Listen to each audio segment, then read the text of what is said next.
This is Murat Pak from Bagam Game Development House. My question is not directly related with Facebook, but more of like the gaming point. What do you think about the next step or next good move into the social gaming?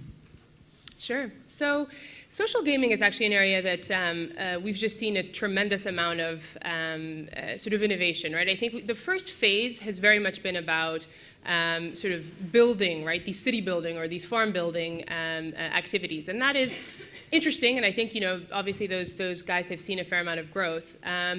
What I am seeing more and more are people who actually have really interested branded content. And so these are going to be big media companies that are actually bringing that to bear inside of a social game, whether that's a slots game from a casino standpoint, or whether that's, you could imagine, a fair number essentially of applications for that branded content. So, we had a company come to us that used to make puzzles.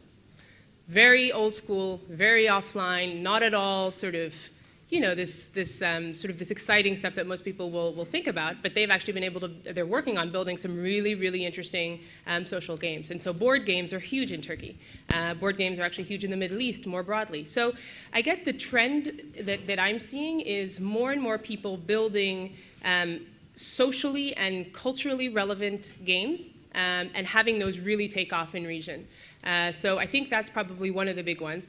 The other thing that I just haven't seen as much of, but I would love to see more, are, some of there's one company called Nordius, actually, that's based out of Serbia that's doing some really interesting sports games, but there's so much more to be done.